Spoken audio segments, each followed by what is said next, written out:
Gayatri college Sanchore के online class में आप सभी विद्यार्थियों का स्वागत है। प्रिय विद्यार्थियों नमस्कार। बीए फाइनल ईयर राजनीति विज्ञान विषय के अंतर्गत हम हमारे पेपर अंतर्राष्ट्रीय संबंध में अमेरिका की विदेश नीति का अध्ययन कर रहे हैं और आज की कक्षा में हम डिस्कशन करेंगे कि अमेरिका की विदेश नीति के क्या उद्देश्य हैं, वो अपने किन उद्देश्यों को प्राप्त करते हुए अपनी विदेश नीति का संचालन करता है, इसके बारे में समझेंगे। देखिए ये बात बिल्कुल स्पष्ट है और ये फैक्ट है कि प्रत्येक राष्ट्र को उसके अपने कुछ स्वार्थ होते हैं और वो उन स्वार्थों या अगर अंतर्राष्ट्रीय राजनीति की भाषा में कहा जाए तो अपने जो हित होते हैं वो अपनी विदेश नीति के आधार पर पूर्ण करता है। ठीक है, तो जो अगर अमेरिका की बात करें तो अमेरिका के भी कुछ अपनी विदेश नीति के हित हैं, उसके लक्ष्य हैं, उसका उद्देश्य है, उसका ऑब्जेक्ट है जिनको वो प्राप्त करना चाहता है। एक एक करके हम देखेंगे कि अमेरिकी विदेश नीति के क्या क्या उद्देश्य हैं।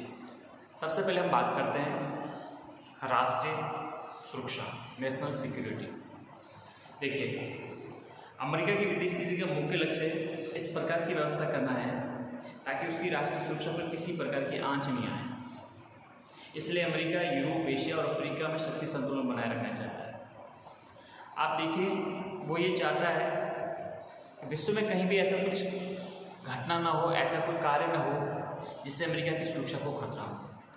क्योंकि हमने काफ़ी हमारी कक्षाओं में देखा कि अमेरिका है वो आज विश्व की महान शक्ति के रूप में, और जो भी घटनाक्रम देखते हैं शीत युद्ध का है, उसके बाद में एकल ध्रुवीय विश्व में जो उसकी भूमिका है, जो कुछ भी हमने देखा वो सबसे पहले ये समझता है कि जहाँ कहीं भी विश्व में कोई खतरा हो, वहाँ असुरक्षा का कोई काम हो, युद्ध या अशांति का कोई काम हो, वहाँ पर वो अपनी राष्ट्रीय सुरक्षा पर खतरा मानता है।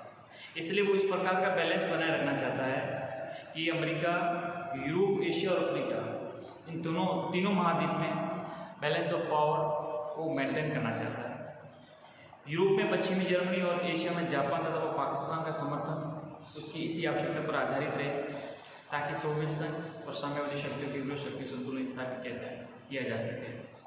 अगर हम कोल्ड वॉर दरमियान की बात करें, शीत युद्ध के दौरान बात करें, तो आपको पता होगा कि जर्मनी दो भागों में विभाजित था, पश्चिमी जर्मनी और पूर्वी जर्मनी। पश्चिमी जर्मनी था वो अमेरिका और जो ब्रिटेन, फ्रांस हैं, इन राज्यों के साथ इस पर नियंत्रण था। तथा जापान की बात करें तो द्वितीय विश्व युद्ध की समाप्ति के बाद से पूरी सुरक्षा का जिम्मा अमेरिका के पास था। और हम देखते हैं कि पाकिस्तान भी अमेरिकी गुट के साथ जुड़ा हुआ था। तो आप देखते हैं कि पश्चिमी जर्मनी है, जापान है, पाकिस्तान है, उनका समर्थन करना उसकी इसी आवश्यकता पर आधारित था कि जो सोवियत संघ और सोवियत संघ द्वारा जो भी साम्यवादी शक्तियाँ का जो भी क्रिया प्रतिक्रिया होती हैं उसको मेंटेन करना, उसको बैलेंस करना, इसकी अमेरिका की नीति रही। तो अमेरिका जहाँ कहीं भी ये तीनों बड़े महाद्वीपों में, एशिया में, अफ्रीका में देखते हैं या यूरोप में जो घटनाक्रम होता है इससे अमेरिका बिल्कुल प्रभावित होता है। इसलिए जहाँ कहीं भी होता है अपने नेशनल सिक्योरिटी को फर्स्ट रखते हुए हमेशा अपना जो उद्देश्य है या जो ध्येय है, जो साध्य है, उसको पूर्ण करता है। सेकंड है जनतंत्र की रक्षा, डेमोक्रेसी की रक्षा करता है। कैसे? हम सभी को पता है कि जो यूरोपीय शक्तियाँ हैं, यूरोपीय देश हैं, आप ब्रिटेन, फ्रांस, जर्मनी, इनके आसपास के जितने जो भी देश हैं वो ये सब लोकतंत्र के समर्थक हैं, डेमोक्रेसी के ज़बरदस्त तरीके से प्रबल समर्थक हैं। आपको पता है कि प्रथम विश्व युद्ध उसने जनतंत्र की रक्षा के लिए लड़ा था। सेकेंड वर्ल्ड वॉर जो हुआ, रूजवेल्ट ने अमेरिका का उद्देश्य हिटलर की तानाशाही को नष्ट करना तथा विश्व के प्रत्येक स्थान पर जैसे जो 4 स्वतंत्रता को उल्लेख किया है कि भाषण की स्वतंत्रता, धर्म की स्वतंत्रता, अभाव से स्वतंत्रता और भय से स्वतंत्रता की स्थापना करना बताया है। तो इन दोनों युद्ध, महायुद्ध में देखते हैं तो अमेरिका की जो भूमिका है, पहले युद्ध में जनतंत्र की रक्षा है, दूसरे में स्वतंत्र की रक्षा है। तो ये जो भी जनतंत्र और विशेषकर जो उदारवादी विचारधारा को स्वीकार करने वाले, उदारवादी विचारधारा को लेकर चलने वाले अमेरिका देश या अमेरिका के जो सहयोगी राष्ट्र है, अमेरिका की हमेशा नीति रही है कि जहाँ लोकतंत्र को खतरा होगा वह अमेरिका पहुँचेगा, अमेरिका उसमें इन्वॉल्व होगा। किसी भी प्रकार से वो तानाशाही या फिर किसी अन्य प्रकार के कोई भी जो लोकतंत्र के खिलाफ हो वहाँ पर हमेशा सख्त रूप से उसका विरोध करेगा और लोकतंत्र का प्रबल समर्थक और इसके प्रभावी सशक्त रूप को बनाए रखने में अमेरिका की हमेशा से विदेश नीति का एक उद्देश्य रहा है, यह हमको स्पष्ट करना। तीसरा है साम्यवाद का अवरोध। देखिए साम्यवाद, कम्युनिज्म, साम्यवाद आपको पता है अमेरिका और सोवियत संघ शीत युद्ध के उद्भव में साम्यवाद ने एक महत्वपूर्ण भूमिका निभाई। साम्यवादी विचारधारा का अमेरिका के द्वारा पुरजोर तरीके से विरोध करना और सोवियत संघ द्वारा इसका प्रबल समर्थन करके इसका विश्वव्यापी प्रचार प्रसार करना। अभी दोनों विचारधारा की लड़ाई ऐसी हुई कि अमेरिका साम्यवाद का विरोध और अपनी जो उदारवादी पूंजीवादी विचारधारा इसका प्रबल समर्थन, दोनों की विचारधारा वितरित होते हुए आपको पता है करीबन 45 ईयर्स ये शीत युद्ध चलता रहा। ठीक है, तो देखिए सेकेंड वर्ल्ड वॉर के बाद अमेरिका ने साम्यवाद के बढ़ते प्रचार को रोकने का पूरा दृढ़ संकल्प ले रखा था।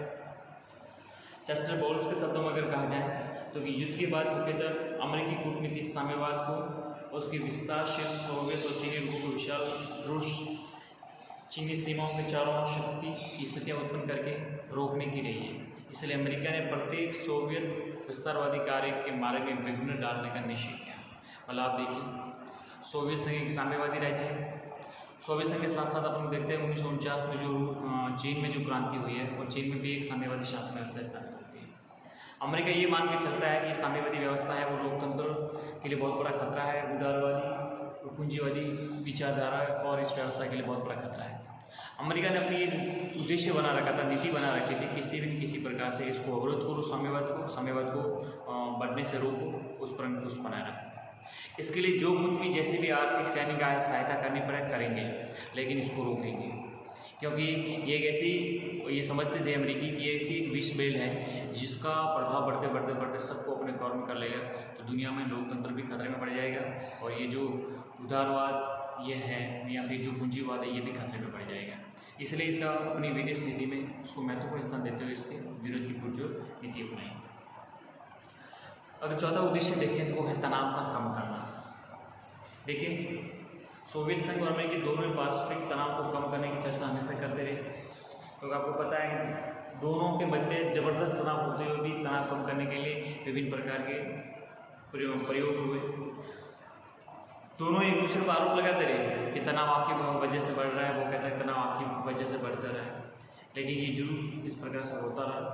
आपको पता है कि अणु परीक्षण प्रतिबंध संधि जो 1963 में, फिर 1968 में NPT परमाणु प्रसार संधि, इस साल प्रथम एवं साल द्वितीय जो समझौते हुए, फिर INF संधि 1987, फिर स्टार्ट संधि 1991 और स्टार्ट सेकेंड जो 1993।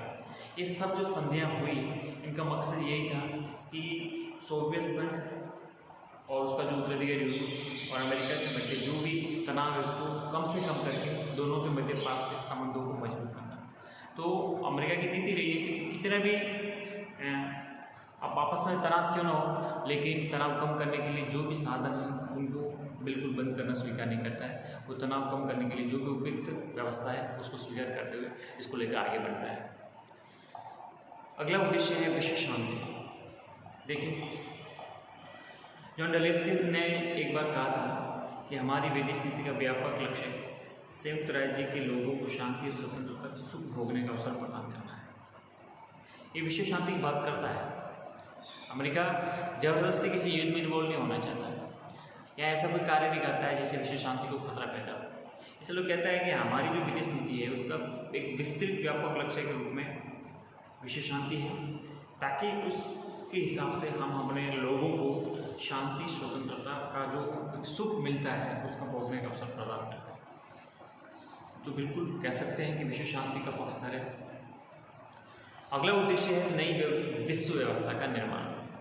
नई विश्व व्यवस्था के निर्माण के बारे में अमेरिकी विदेश नीति का जो लक्ष्य है क्या है, देखिए सोवियत संघ के पतन तथा सोवियत संघ तथा पूर्वी यूरोप में साम्यवाद के पतन के बाद अब ध्यान रखना।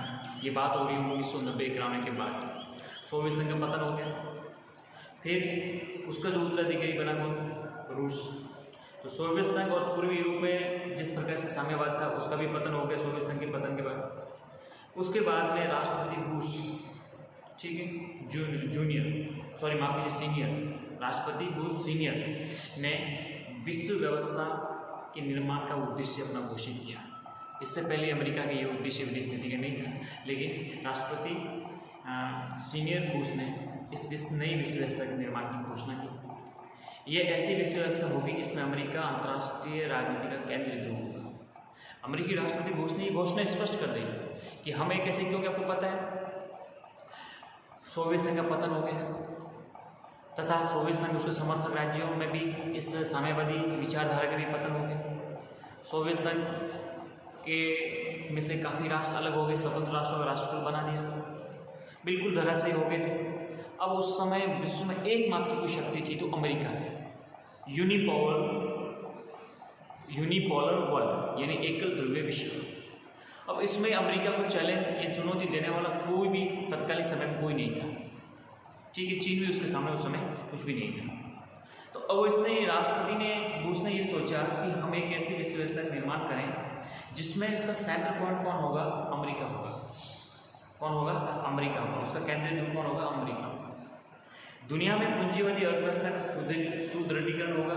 संयुक्त राष्ट्र संघ के निर्णय अमेरिकी विदेश नीति के उद्देश्य को अनुरूप होंगे। अब मतलब सोचो, एक प्रकार से पूरी तरह से हाईजेक करने वाली बात है कि दुनिया में, क्योंकि साम्यवादी व्यवस्था खत्म हो चुकी थी, साम्यवादी विचारधारा बिल्कुल खत्म हो चुका था।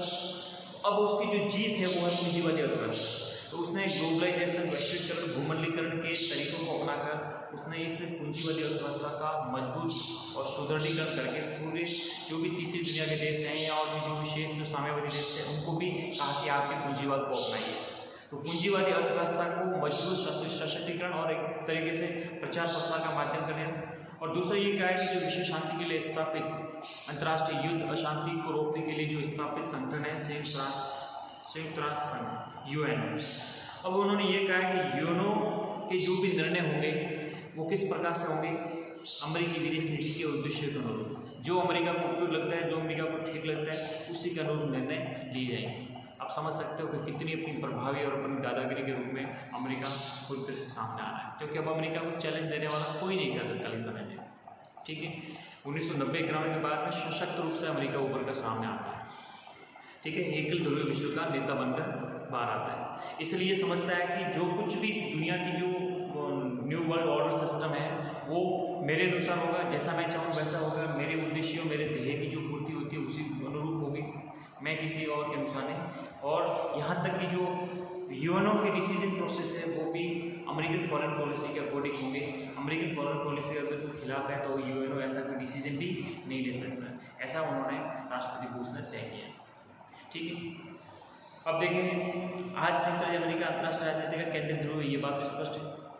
वे विश्व की एकमात्र महाशक्ति है, उसकी आज भी कोई बराबरी नहीं कर सकता। हाँ, चैलेंज जरूर मिल रहे हैं उसको कि लगभग ये समझे कि 1990 से लेकर 2000 तक उसको कोई ललकारी चुनौती नहीं दे सकता था, क्योंकि उसके पास परमाणु अस्त्रों की प्रचंड शक्ति नहीं, क्योंकि उसके पास आर्थिक क्षमता भी है। देखो, अमेरिका ने ना अपनी स्वतंत्रता के बाद आइसोलेट की पॉलिसी अपनाई थी। विश्व में क्या कुछ हो रहा है अमेरिका को लेना देना नहीं, अमेरिका उन मामलों में इन्वॉल्व नहीं होगा।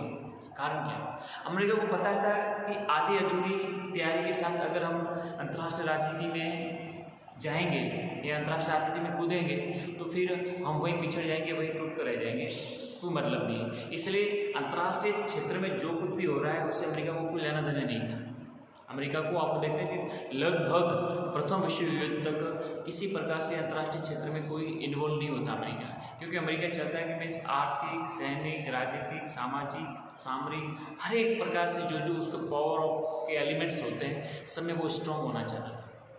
अमेरिका ऐसा नहीं है कि हम केवल सैनिक दृष्टि से मजबूत हो गए, अंतर्राष्ट्रीय राजनीति में कूद गए, धमकी दे दी, युद्ध कर दिया, नहीं। वो इकोनॉमिक कंडीशन को भी मजबूत करना चाहता था, वो वहाँ के सोशल कंडीशन को भी स्ट्रॉन्ग करना चाहता था। वो हर एक प्रकार से अपने आप को पूरा देश सशक्त, जब उसके सभी पाए मजबूत हो तब जाके वो अंतर्राष्ट्रीय राजनीति में अपनी धाक जमाता है, अंतर्राष्ट्रीय राजनीति में ललकार पैदा करता है। इसलिए अमेरिका ने चारों तरफ से अपन को मजबूत किया, ऐसा कोई भी पक्ष नहीं रखा वहाँ पे अमेरिका कमजोर हो। टेक्नोलॉजी में देखिए, इकोनॉमिक में देखिए, स्ट्रेटेजी में देखिए, सोशल में देखिए, इकोनॉमिक में देखिए, हर जगह अमेरिका एक बहुत ज़बरदस्त देश के रूप में उभर कर सामने आता है। तो अब अमेरिका से सामना करना किसी अन्य देश के सामने बहुत बड़ी चुनौती बन गई।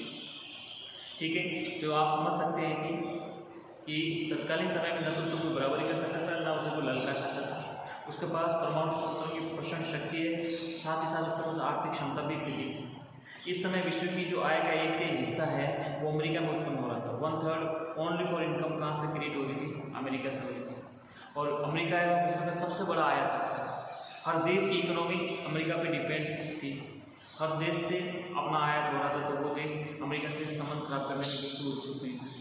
विश्व व्यापार का जो हिस्सा है उसका 500 हिस्सा अमेरिका से होता है। अमेरिका की भूख इतनी अधिक है कि विश्व के अधिकतर देश अपने निर्यात के लिए अमेरिका पर निर्भर हो चुके हैं। आप देखिए, इंटरनेट आदि के तकनीकी आविष्कारों से वहाँ पूंजी बाजार में तेजी आई। विश्व की पूंजी अमेरिका की ओर दौड़ रही है। डॉलर की मांग बढ़ रही है, डॉलर महंगा होता जा रहा है और डॉलर के दृढ़ होने से दूसरे देश अपनी विदेशी मुद्रा भंडार में डॉलर रखना पसंद करते हैं। आज विश्व व्यापार है जो डॉलर का होता है। हर देश चाहता है कि मेरे देश का जो मुद्रा भंडार है उसमें डॉलर सबसे ज़्यादा हो, डॉलर की संख्या बढ़े।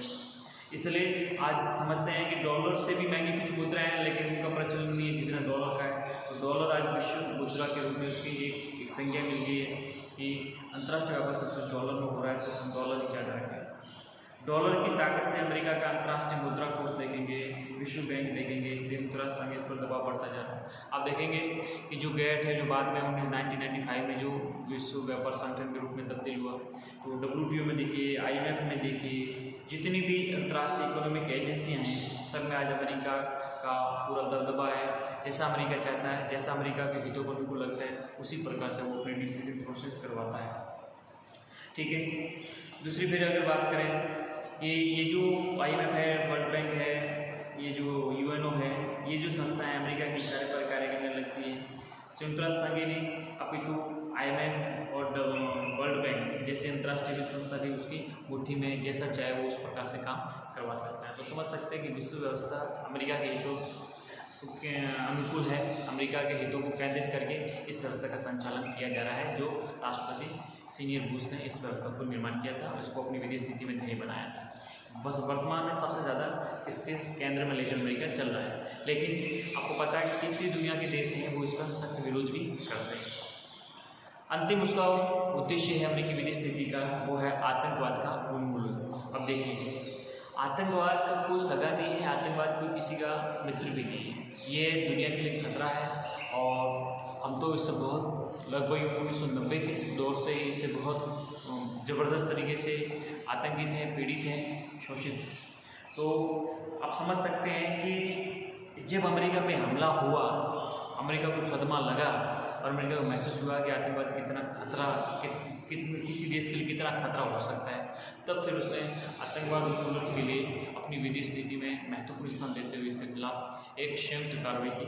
देखिए, 11 सितंबर 2001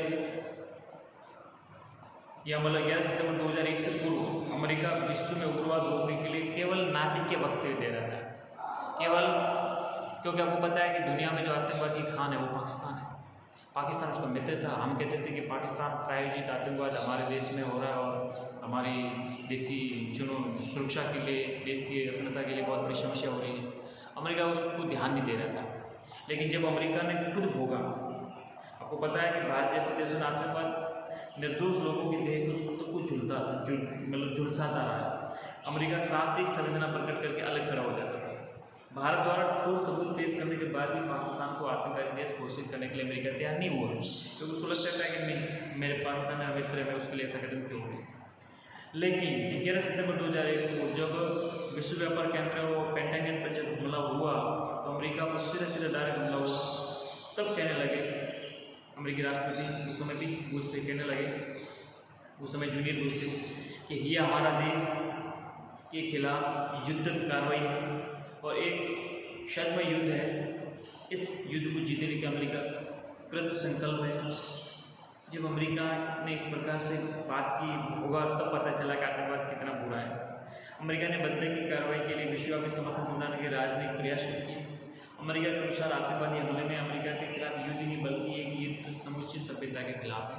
इसलिए आप देखेंगे कि आज विश्व के सबसे बड़े आतंकवादी संगठन ISIS हो, अलकायदा हो या फिर ये तालिबान जो समर्थित हैं आतंकवादी ये हैं, ये जितने बड़े बड़े खतरनाक जो आतंकवादी संगठन हैं आज विश्व के लिए या जो विश्व की मानव सभ्यता के लिए बहुत बड़ा खतरा बने हुए हैं। तो आज अमेरिका भी चाहता है कि आतंकवाद का किसी भी स्तर से उसको बढ़ावा न देकर पूरी तरह से उन्मूलन किया जा सके, इसी में हम सबका भविष्य सुरक्षित है। इन सभी उद्देश्यों को लेकर अमेरिकी विदेश नीति का संचालन होता है और अमेरिकी नीति इन लक्ष्यों को ध्यान में रखकर आगे बढ़ती है।